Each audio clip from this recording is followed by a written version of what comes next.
What's up, y'all? This is Reggie, aka Speeding Bullet, with my co-host B, 3 exclamation points, bringing you the political perspective.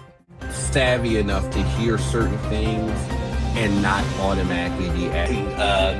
Elon Musk kind of like snapped on This is like 3 more seasons of Landman right here.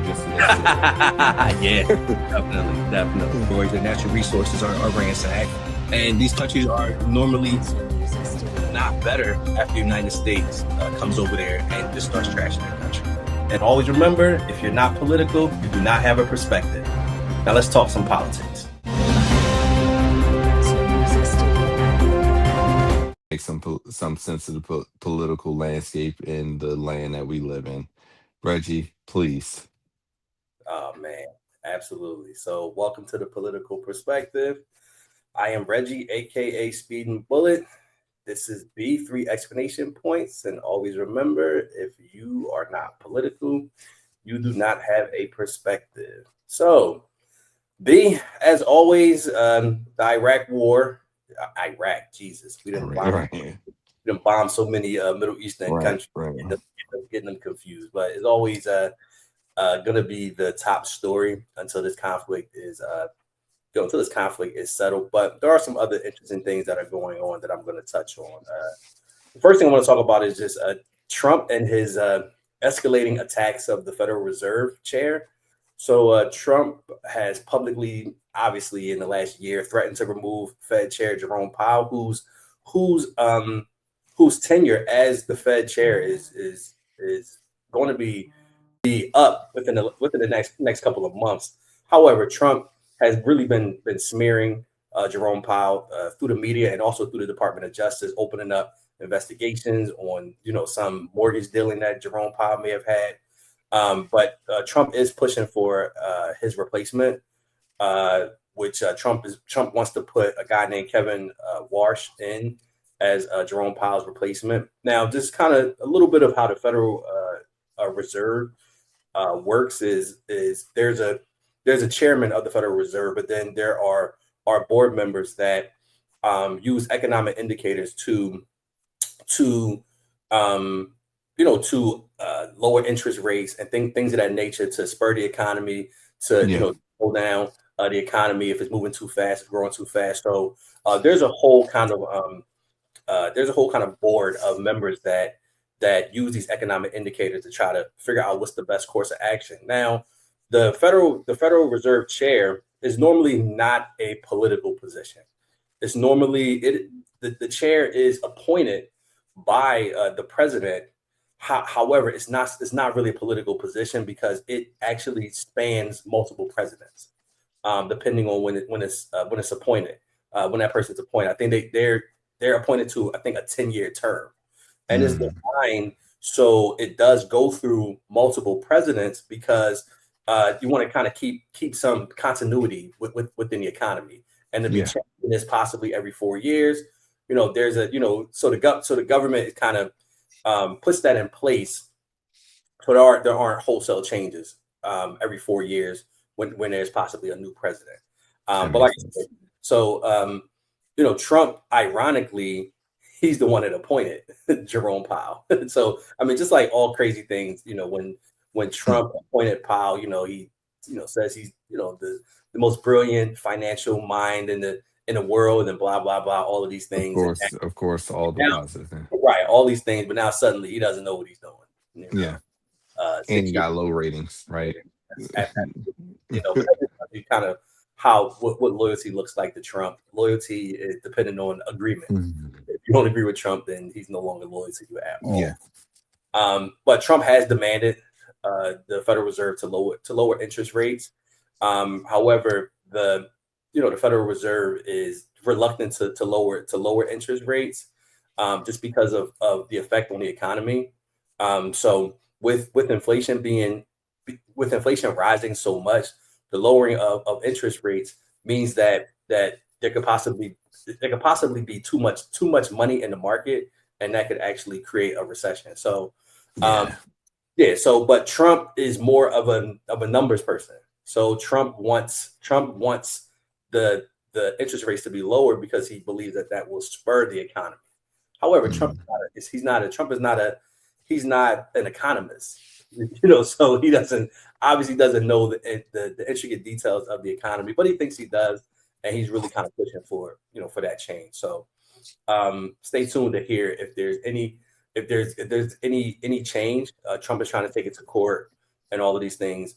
But what's interesting is now Trump wants to put someone in his place that's going to be more compliant to Trump's kind of stuff on what to do outside of what the economists may say is the best course of action. So it is an important kind of checks and balance, where the president really kind of should not have total control of those kind of economic levers. Obviously, number 2 is going to be the war in Iran, and the U.S. has started their, I would say, ceasefire negotiations with Iran, with Pakistan as the the mediator. So they are going to just continue to actually ramp up in the Middle East. So although there's a ceasefire, it doesn't mean that there's not any kind of military movement. And with this Strait of Hormuz being like the biggest kind of question within the war, and how ships are able to travel through the strait, and Iran had imposed a blockade on the strait, and that kind of give our viewers a little bit of a understanding of this. The Strait of Hormuz is a narrow waterway that about 20% of the world's oil and other products come through this strait. I mean, most people know that in the Middle East, their biggest economy is oil in the Middle East. So they that small bit of waterway supplies 20% of the world's oil. So when 20% of the world's oil now stops, that means that there's less oil in the market, and that means prices are going to go up. So although we do not get, we don't get any oil from the Middle East. The United States is a self-oil producing country. We're actually the biggest oil producing country in the world. So we have enough domestic supply. However, just like everything in the world, we are still subject to what goes on in the rest of the world. So the United States can never operate in their own silo. We still have economic pressure from the rest of the world with our products and our prices. So although we don't get oil from the Middle East, the pricing does affect us and affects the rest of the world. So that's the biggest kind of that's one of the conflicts is who operates and who controls this strait. But what's interesting is before this war, there was unlimited traffic through this strait, and this has been a tactic during the war for Iran to threaten and then also shoot at ships that try to go through this strait, as to put pressure on the United States and Israel to stop the conflict and to show that they have some willingness to disrupt the world's economy as a weapon, because their militaries are not obviously equipped to fight someone like the United States. So that's a part of the ceasefire and the negotiation. So as of right now, the ceasefire has held, but we'll see. It's only a 2-week ceasefire. Yeah. So we'll see how it looks at the end. I think that there has been this misconception that Iran was going to be just a easy victory. Easy win. Yeah, it's an easy win. But I think that when you look at Iran's military versus the United States military, or any military versus the United States military, we have an overwhelming advantage against any military, and that includes China or Russia, just because of all of our bases throughout the world, and our ability to mobilize soldiers, our Navy, all of these things makes it so militarily we can destroy military targets, but that doesn't mean that the war ends when the bombs stop. And that was the misconception, that Iran was just gonna just surrender, and that was and they have fought hard for what they believe, and now hopefully this fighting will come to an end, and these countries can, have some peace, and we can get back to some type of normal relations. I did Uh, have a question real yep. quick. So with the 2 week ceasefire, do we know if they're negotiating through this, or is it just we taking a break for 2 weeks and we'll get back to negotiating? So there is supposed to be some negotiation. However, Okay. there's mixed reporting on whether or not these negotiations are actually the United States negotiating with Iran, or are there intermediaries that Yeah. are negotiating on their behalf. So that's why Pakistan is supposed to be kind of like this middle person, this middle ground. Yeah. I don't know. Yeah, I don't know how easy that is if I'm Iran to negotiate face to face with the United States. I mean, because Hmm.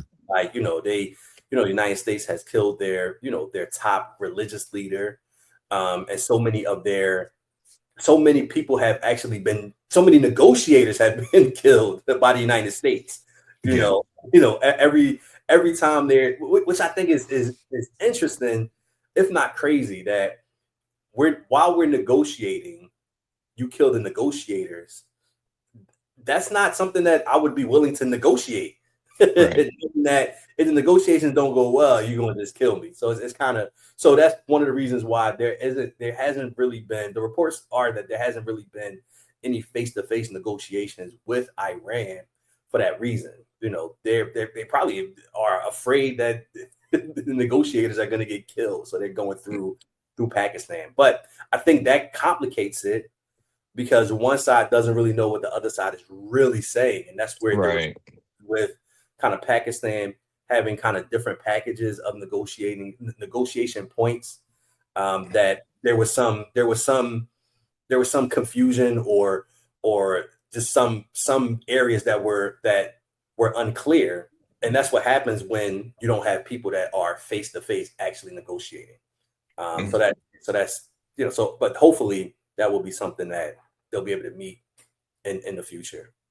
I think that when you talk about the war with Iran, you talk about kind of some of the reasons why we're here, and why we are at war. You might hear some pundits say things like, Iran can never have a nuclear weapon, and Iran is the biggest state sponsor of terrorism, and Mm.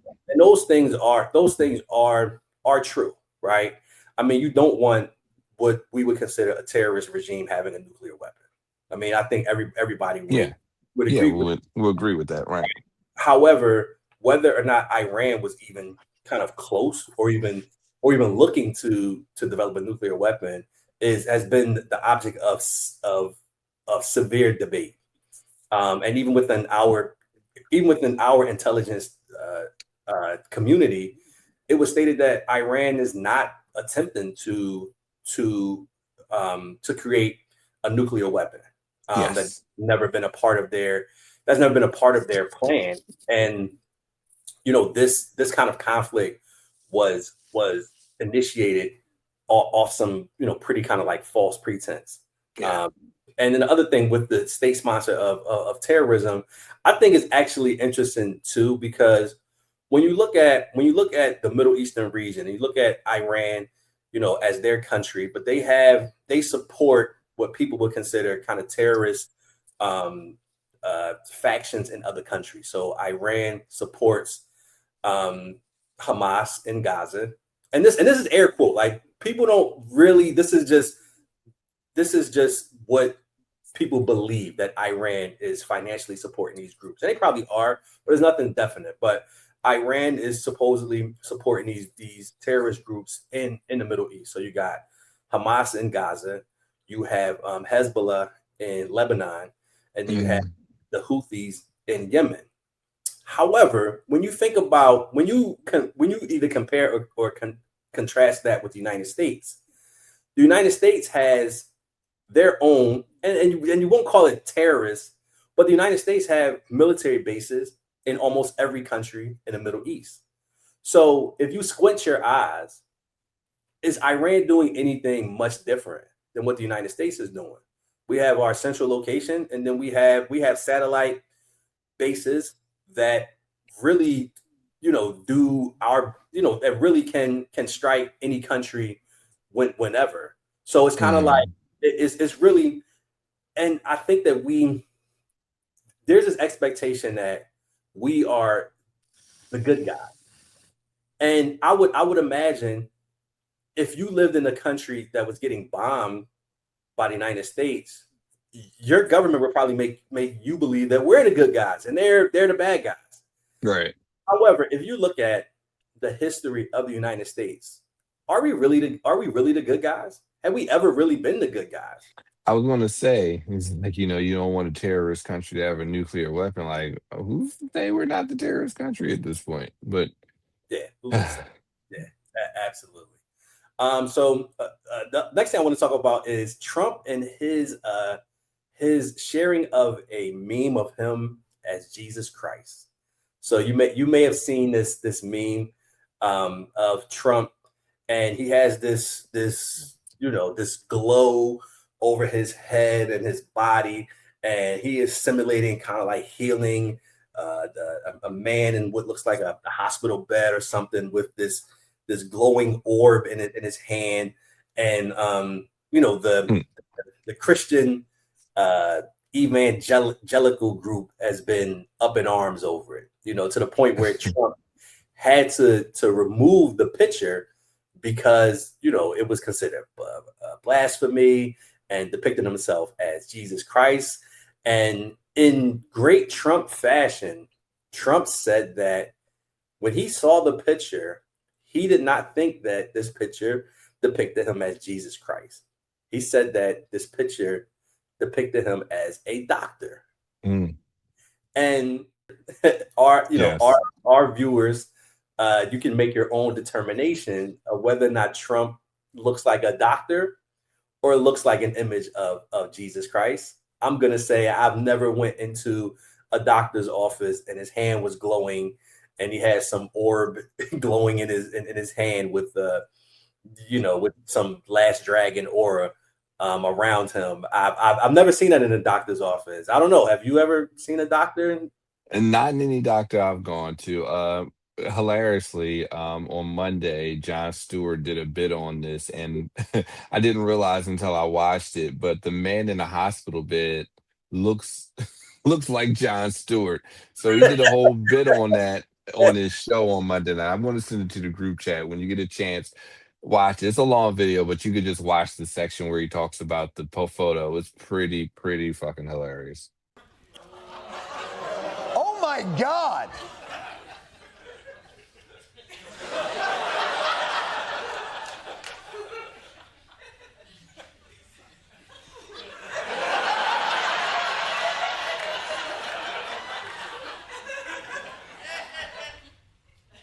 Wait, the guy in the bed, can I just...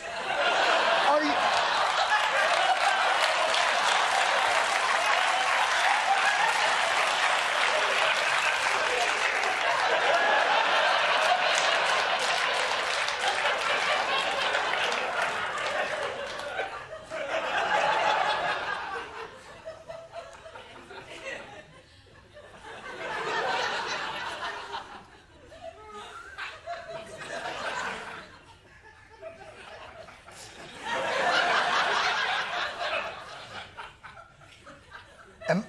Am I okay? Yeah. So, and Trump has been in a running feud with the Pope. And you may say, who feuds with the Pope? I mean, how will you feel about the Pope? How will you feel about the Catholic religion? I mean, normally the Pope is... Oh, my goodness, yeah. Right? And, Trump, he's been just attacking Pope Leo. He called him weak on crime. And I thought it was fascinating that Trump is interacting with the Pope like he's running a campaign against him. Like, how can the Pope be weak on crime? Like, is the Pope like pulling up crime stats or what are we talking about? It's the Pope. Right. The Pope has been not specifically critical of the Trump administration, but the Pope has been critical of war in general. The Pope is, he kind of projects himself as like someone who is all about, all about peace, and the Pope Right. wants peace, which that's what you would expect from a religious leader anyway. I mean, I wouldn't expect the Pope to be like, bomb them niggas, right? I mean, a Pope is going to be like, Yeah. we should love each other. There shouldn't be war. That's the message that I think most religious leaders that have some sense would say something similar. But once again, anyone that is I wouldn't even call it an adversary, but anyone that's in disagreement with Trump ends up being on his hit list, and that as of right now is the Pope, which is kind of crazy. Which is crazy. Yes. A couple other things, just Trump and his $400 million ballroom project. Oh my goodness.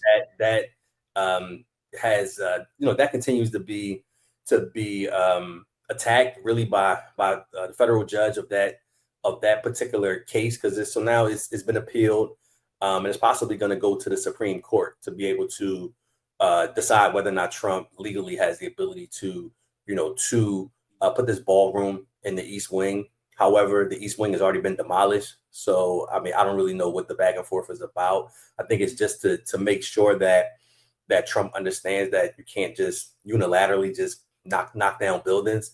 However, it has been struck down by a federal judge, and the Trump administration is appealing it, and it most likely is going to go to the Supreme Court. And we all know what's going to happen when it goes to the Supreme Court. They're going to most likely side with Trump. Of course, 6-3, right? 6-3, absolutely. One other thing that I thought was kind of interesting is there was a court ruling this week in Hawaii. So Hawaii has a climate lawsuit against the Trump administration. So a federal judge rejected the Trump administration's attempt to block Hawaii's climate lawsuit against oil companies. So Hawaii has a lawsuit to tighten the regulation of oil companies that do business in Hawaii. In an effort to, kind of be respectful to the environment, to make sure that they're not burning fuel, they're not, just causing damage to their island. Hawaii, they have kind of created some very kind of stringent guidelines that companies can operate. And the federal government says, no, oil companies can do whatever they want. Drill, baby, drill.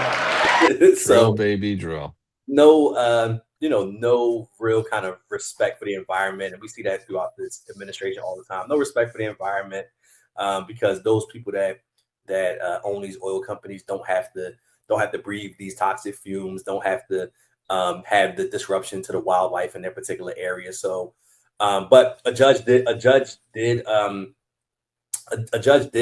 reject the administration's attempt to block Hawaii's climate lawsuit against oil companies. So the court did rule that the federal government did lack standing. So we'll see if it's appealed, and we'll see how far that appeal goes. And once again, if it goes to the Supreme Court, we know it's going to be we know where it's going to trend. That was a great political perspective. Reggie, please close it out of there. All right. So thank you guys for watching. Once again, I'm Reggie, aka Speeding Bullet. This is B, 3 exclamation points. And always remember, if you are not political, you do not have a perspective. Thank you for watching this video. Please remember to like, subscribe, and hit that notification bell.